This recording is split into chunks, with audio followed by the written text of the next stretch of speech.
कडकडत्या उन्हामध्ये थंडगार आईस्क्रीम खायला मिळालं की सगळ्यांना आनंद होतो। आज आपण ही आईस्क्रीम अगदी बाजारात मिळतो त्या पद्धतीची करणार आहोत। अगदी मार्केटसारखं आईस्क्रीम पाहिजे असेल, तिप्पट फुलणारी, तर हे दोन पदार्थ तुमच्याकडे असायलाच पाहिजे। तर त्यासाठी इथे मी 1 लिटर पॅकेटचं दूध घेतलेलं आहे, पाव कप कॉर्नफ्लोअर आणि पोह्यासारखा असतो तो GMS पावडर घेतलेला आहे। यामुळे आपला आईस्क्रीम छान असं फुलतो आणि सोबतच पाव कप इथे मी दूध पावडर टाकून घेतलेला आहे। अगदी पाव चमचा इथे मी CMC पावडर टाकून घेतलेला आहे। यामुळे आपला आईस्क्रीम जे आहे छान असं एकसारखं तयार होतो आणि वितळत नाही। 1 कप साखर टाकून छान व्यवस्थित मिक्स केलेला आहे आणि गॅसवर याला ठेवून छान दाटसर होईपर्यंत छान मिक्स करत राहायचं आहे। आता या मिश्रणाला छान असं दाटसरपणा आलं की गॅस बंद करायचा आहे। सतत हलवत असल्यामुळे मिश्रण एकसारखं होतो, गाठी गुठळ्या होत नाहीत आणि करपत सुद्धा नाही। तर मिश्रण या पद्धतीने दाटसर झालं की चमच्याला पाठीमागं जे दाटसर मिश्रण लागलेलं असतं या पद्धतीने रेष ओढून पाहायची। तर मिश्रण एकमेकाला चिकटत नसतील तर आपलं मिश्रण छान तयार झालं असं समजायचं। आता इथं आपला आईस्क्रीमचं बेस तयार झालेला आहे, तर झाकून ठेवलेलं आहे। पूर्णपणे थंड झालं की या मिश्रणाला छान आणखीन दाटसरपणा येतो। आता हे थंड झालेलं मिश्रण जे आहे डब्यामध्ये टाकून आपल्याला रात्रभर फ्रीजरमध्ये ठेवून द्यायचं आहे। आता फ्रीजरमध्ये ठेवल्यानंतर तुम्ही बघू शकता छान असं घट्ट हे आईस्क्रीम तयार झालेलं आहे। इतपत घट्ट झालेलं आईस्क्रीम आपल्याला छान असं सुरीने खाचा करून छोटे छोटे तुकडे करून घ्यायचे आहे। आता एका पातेल्यामध्ये टाकून घ्यायचं आहे। जमेल तेवढं याचे बारीक तुकडे करून आपल्याला बीटरने छान असं फेटून घ्यायचं आहे। बाजारसारखा आईस्क्रीम किंवा मार्केटमध्ये मिळतो त्यासारखं सॉफ्ट आईस्क्रीम पाहिजे असेल तर बीटरनेच बीट करा, म्हणजे छान असं आईस्क्रीम फुलतो, तिप्पट असं हे आईस्क्रीम तयार होतो। सुरुवातीला तुम्ही बघू शकता आपलं आईस्क्रीम अगदी पातेल्याच्या बुडाला होतं।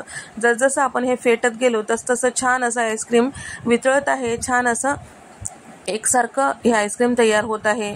छान असं यामधले जे आईस्क्रीमचे क्यूब आहेत वितळल्या गेलं, छान असं फेटल्या गेलं की आपल्याला यामध्ये एक अर्धा कप इतकं दुधावरची साय आणि 1 चमचाभर इतकं व्हॅनिला इसेन्स टाकायचं आहे। इथे आपलं व्हॅनिला इसेन्सचा म्हणजेच अगदी बेस असलेला आईस्क्रीम तयार झालेला आहे। अगदी पांढरा शुभ्र मस्त असा व्हॅनिलाचा आईस्क्रीम इथे तयार झालेला आहे। एका डब्यामध्ये भरून ठेवलेला आहे। ऑडीचा इकोबेक पेपर वरतून लावलेला आहे, म्हणजे आईस क्रिस्टल होणार नाही। आता दुसरा आईस्क्रीम पाहूया। तर एका मिश्रणामध्ये इथे ओरिओ बिस्किट टाकून घेतलेला आहे आणि त्यानंतर त्याला छान असं बीट करून घेतलेलं आहे। 10 रुपयाचे जे पॅकेट असते ते 3 पॅकेट मी इथे वापरलेलं आहे आणि सोबतच यामध्ये मस्त चॉकलेट फ्लेवर येण्यासाठी चॉकलेटचं सिरप सुद्धा टाकून घेतलेलं आहे। तयार करून घेतलेलं मिश्रण गच्च झाकणाच्या डब्यामध्ये भरून घेतलेलं आहे। वरतून इथे मी ओरिओ बिस्किट टाकून घेतलेला आहे आणि वरतून ऑडीचा इकोबेक पेपर लावून फ्रीजमध्ये ते डब्बा ठेवून दिलेला आहे।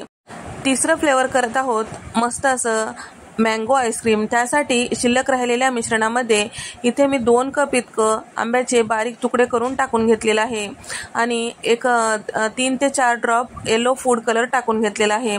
सगळं छान बीटरने बीट करून घेतलेलं आहे। वरतून मस्त दिसण्यासाठी इथे मी चेरी टाकून घेतलेला आहे, काजू बदाम टाकून घेतलेला आहे। हवं तर तुम्ही आंब्याचे तुकडे सुद्धा टाकून घेऊ शकता।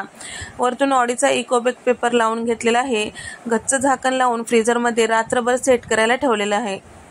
दुसऱ्या दिवशी पाहू शकता मस्त असं आपले सगळे आईस्क्रीम छान तयार झालेलं आहे। एकापेक्षा एक मस्त दिसत आहेत। तर तुम्ही जर बेस तयार असेल तुमच्याकडं तर कितीही आईस्क्रीमचे प्रकार तुम्ही करू शकता।